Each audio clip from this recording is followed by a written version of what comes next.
Olá, amigos. Boa noite. Mais uma vez estamos aqui para convidá-los a participar conosco desse nosso papo despretensioso.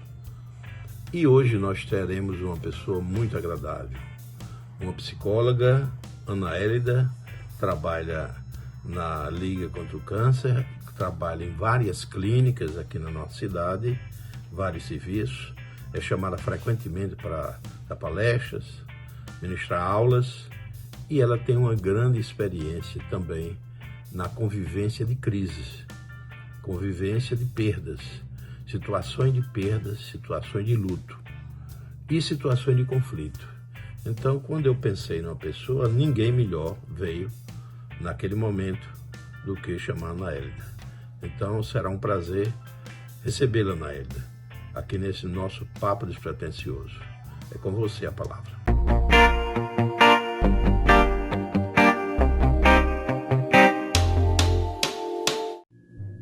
Olá, a convite do Dr. Maciel Matias, pessoa que eu muito admiro, respeito e tem grande relevância na minha vida profissional, venho conversar despretensiosamente a respeito de reações emocionais comuns e estratégias de enfrentamento nesse período de pandemia em que estamos vivendo. Estamos convivendo com um perigo, um vírus desconhecido que ameaça a nossa segurança, a nossa estabilidade que tínhamos anteriormente. E essa situação ameaçadora, de perigo, nos propõe, nos convoca a responder, a ter reações.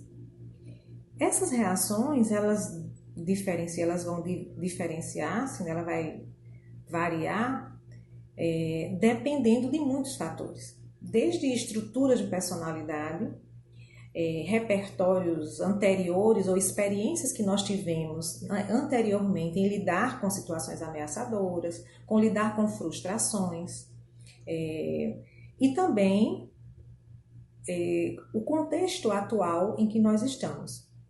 Porque muitas vezes a gente até tem um nível, vamos dizer assim, de resiliência importante, ou seja, nós temos, de certa maneira, experiências anteriores de bons enfrentamentos, vamos dizer assim, mas atualmente pode ser que estejamos vivendo um contexto de muita fragilidade pessoal, às vezes por questões de perdas recentes ou outras situações que nos fragilizam, e nesse sentido a gente não tem, vamos dizer assim, aquela resiliência esperada ou aquela forma de enfrentamento a mais saudável possível. Vamos falar de estratégia de enfrentamento já, mas ainda em relação às reações emocionais, uma coisa comum nesse período em que a gente está vivendo é sentimentos como medo, como a ansiedade, que está bem presente no discurso das pessoas de uma maneira geral, e a tensão no sentido de ficar tenso por muito tempo. Então, esses sentimentos que são vistos muitas vezes como negativos e que devem ser eliminados, nesse período de pandemia, em muitas circunstâncias, eles até, eu diria que nos ajudam. Porque ficar completamente sem medo ou sem ansiedade no período que nós estamos, praticamente é impossível, eu diria. É claro que a gente busca minimizar, mas de alguma maneira, o medo ele vai nos ajudar no autocuidado que esse momento exige. Da mesma maneira em que a ansiedade vai nos dar a condição de ficar mais vigilantes, eu diria, mais hipervigil, para as situações de risco que a gente pode estar se expondo no dia a dia. Então, pequenas coisas no nosso comportamento já foi meio que estabelecido de uma maneira mais coletiva, como a questão da higienização, não só das mãos, mas também das coisas com que a gente vai interagir, os objetos, utilização de máscaras, limitação em relação a algumas atividades, tipo circular em alguns lugares que agora não pode e assim por diante. Tudo isso vai exigir da gente adaptação. De que maneira que eu vou estar me adaptando a essa nova situação. E no meio disso também vem a questão do distanciamento entre as pessoas, do ponto de vista físico, que também traz um impacto, eu diria, né, emocional, porque nós somos seres essencialmente relacionais, né? Nós precisamos nos relacionar. Isso é uma condição tão importante do ponto de vista psíquico, estar junto de pessoas, né, que vão nos aprovar, vão reconhecer a nossa existência com o seu olhar, né? Isso tem uma importância no dia a dia, né, para que a gente se sinta, a palavra reconhecimento diz muito disso, né, se sinta presente, existindo nesse mundo. Eu me lembro, inclusive, agora, né, daquele filme, um filme até um pouco antigo, O Náufrago, que o protagonista, ele é um sobrevivente numa ilha, né, e ele cria um personagem que ele chama de Wilson, a partir de uma bola, acho que de vôlei, ou talvez de futebol americano, e aí ele chama de Wilson, e aí ele, pela necessidade de interação que a gente tem, né, que é tão grande, né, essa necessidade de estar interagindo, se relacionando, né, então ele cria esse personagem, e eu acho muito interessante porque traduz muito dessa necessidade da gente. Portanto, nós estamos agora nessa situação nova, e onde se exige também esse distanciamento físico entre as pessoas. E aí eu falo em distanciamento físico porque, graças a toda a tecnologia que nós temos hoje acesso, né, esse distanciamento ele é físico, mas ele não precisa ser um distanciamento total. Ele não precisa, por exemplo, ser o isolamento. O isolamento, por exemplo, né, se ele demora muito, ele pode trazer prejuízos psíquicos muito sérios. Né? Muitas pessoas trazem, por exemplo, sintomas de depressão por causa desse isolamento excessivo.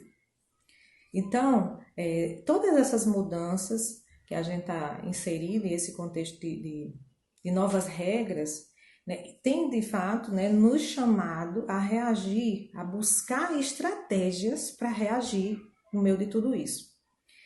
E aí é interessante que a gente veja as possibilidades, né, que surgem nesse universo difícil, no primeiro momento, né, desafiador, e na medida que a gente vai acompanhando a convivência, como eu ia falando, né, com o medo, com a ansiedade, com essa vigilância, com esse cuidado, com todas as regras que foram estabelecidas, as pessoas vão também descobrindo maneiras, né, de adaptação a tudo isso. E aí, dentre os tantos enfrentamentos, eu gostaria de destacar alguns que me chamam a atenção, né? Porque dentro do enfrentamento vai depender muito, né, do que a pessoa tem disponível, né, no seu contexto. Muitas vezes o apoio familiar ele acontece, ele já é algo forte, vamos dizer assim, né, evidente naquela realidade, e ainda que exista um distanciamento, né, físico, existe esse apoio, é possível sentir, né, ou se utilizar desse apoio familiar, por exemplo, ou apoio de grupos de apoio, pode ser grupo de atividades que se tem em comum, às vezes grupos de trabalho, grupos religiosos. Então, grupos também exercem um papel muito importante nesse período, né, e nesse momento de busca de enfrentamento. A arte se apresenta também como uma forma de enfrentamento muito positiva, e aí desde música, aí tem muita gente compondo, né, coisas muito interessantes nesse período, pintando, escrevendo, elaborando um canal do YouTube para se tratar de assuntos tão interessantes. Vejam como são maneiras de se enfrentar esse momento diferente, construtivas, são maneiras construtivas que ficam, são possibilidades, vamos dizer assim, de enfrentamento que a pessoa compartilha e constrói, né, e leva para o outro aquilo que está criando, que está buscando e está encontrando no seu repertório pessoal. A arte, eu acho que a arte ela sempre é elaborativa, né? Ela tem essa capacidade de estar transformando interiormente a pessoa e levando também algo de diferente e criativo para o outro. Eu acho que uma outra coisa que me chama a atenção nesse período é o humor, o senso de humor. O brasileiro já tem uma fama, né, de ter esse senso de humor apurado. Num momento como esse, é interessante que, diante de situações tão difíceis, às vezes, se faz o que se chama de memes, né, charges, situações em que há uma crítica, mas também há uma maneira até diferente de se expor àquela situação difícil, e aí de ser engraçado no meio da dor, né, do sofrimento, da situação difícil, se apresenta algo em que faz o outro rir. E isso também é uma maneira de enfrentar, né? De enfrentar, é saudável, eu diria, né? Às vezes se exagera em alguns tipos de humor, mas enfim, a intenção é de transformar aquilo, né? Que não fique só nisso, que não fique só na dor e no sofrimento. Eu falei de apoios de grupos religiosos, mas acho assim, eu vou dar uma destacada aqui para a questão da fé, né? E da religião também como uma estratégia de enfrentamento muito positiva, em que se observa mudanças, né, de humor, de visão, às vezes, de mundo, né, de maneira de encarar aquela situação, e que ajuda muito. Né? Então, temos várias opções. Eu acho que tem uma pergunta que se estabelece nisso tudo, que é: o que é que lhe cabe nesse momento de pandemia? Qual é o seu papel? Qual é o meu papel? O que é que eu preciso fazer e que só eu posso fazer no meio disso tudo? Quantas pessoas têm encontrado, né, algumas alternativas extremamente, eu diria, além de criativa, é saudável. Né? Tem pessoas que escolheu cuidar de sua família, cuidar de uma maneira talvez diferente, né, de sua família, e isso tem preenchido e tem dado um sentido para a vida dessa pessoa, é absurdo. Então, tem outras pessoas, né, que estão dedicadas a cuidar dos outros, especialmente os profissionais de saúde. Mas aqui eu também destaco os professores e tudo. Vejam bem, são atividades que, por um lado, tem um peso, né, tem uma responsabilidade, tem o risco, mas em contrapartida tem um sentido de estar fazendo algo diferente. Nesse momento de pandemia, tem fazendo algo que vai fazer a diferença, vamos dizer assim. Minha menina, esses dias, me trouxe uma situação interessante, que ela disse assim: mamãe, daqui a alguns anos, daqui a uns 10 anos, quem sabe, né, eu vou estar contando que eu vivi esse momento da pandemia. Né? Será que eu vou ser uma professora e tal? E, enfim, ela tem 14 anos e ela traz esse questionamento de uma maneira que me faz também pensar, participar disso, né? Eu quero contar essa história lá na frente. Às vezes isso me dá um sentido que eu não quero passar por esse momento de qualquer jeito. Tem algo que me cabe nisso e eu preciso encontrar. Então, essa é uma questão que eu acho que vale a pena se fazer, né?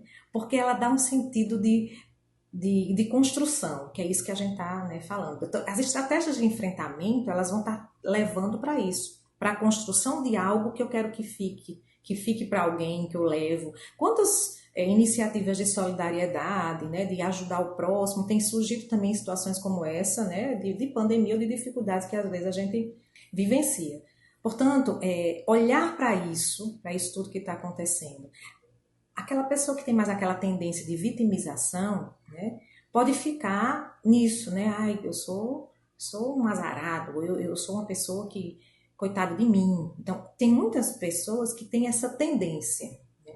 Mas estamos vivendo num momento em que é possível sair desse lugar. Até aquelas pessoas que têm essa tendência a ficar perguntando: mas por que comigo? Por que aconteceu isso? Quem sabe, né, é uma grande oportunidade de olhar: eu estou dentro de uma situação, né, que eu não escolhi, né, mas que eu preciso escolher como eu vou me comportar dentro dela. O fato de eu estar nela não foi uma escolha minha, mas o que é que eu vou fazer com ela, isso é responsabilidade exclusivamente minha. Então, a pessoa que tem essa tendência a se vitimizar tem mais dificuldade. Mas é possível mexer nisso, sem dúvida nenhuma. Nós somos pessoas, nós somos seres que não somos determinados pelo meio, né? Tem coisas no meio que contribuem para o nosso comportamento, mas nós sempre podemos repensar o nosso comportamento e fazer diferente. Às vezes dá mais trabalho, sem dúvida nenhuma, mas é possível. As pessoas que não são tão vítimas, né, que têm aquela tendência mais protagonistas, são pessoas que vão estar sempre buscando essas alternativas, né, que eu já dei tantos exemplos aqui. Então, a ideia é essa, né, olhar para tudo isso e se perguntar: o que é que eu posso fazer com essa vida que eu estou vivendo? Dentro dessa vida que eu estou, dentro do contexto que eu estou vivendo, qual é o meu papel? O que é que de fato me cabe, eu quero, né, e eu posso fazer, e vou fazer a diferença. Acho que essa seria uma reflexão para todos nós. É isso. Meus amigos, como realmente eu esperava, a Ana Hélida superou todas as expectativas. Então, nós vamos dividir esse assunto, que é muito interessante, em 2 momentos. Para não ficar muito longo, isso a gente divide, porque, como eu falei em algum momento, a ideia não é que esse nosso papo seja muito demorado. Ele deve ser curto, mas que dê margem a vocês discutirem. Então, nós vamos terminar esse momento agora, de hoje, com a palestra de Ana Hélida, e na próxima semana nós iremos comentar a palestra também, ao mesmo tempo que queremos que você nos envie alguma sugestão para nós debatermos, envie alguns comentários e na próxima semana nós daremos continuidade. Então, mais uma vez, muito obrigado, boa noite, e aqueles que gostaram, deixem o like e não esqueçam de inscrever, tocando no sininho aí embaixo. Compartilhe com os amigos também. Um grande abraço, até a próxima.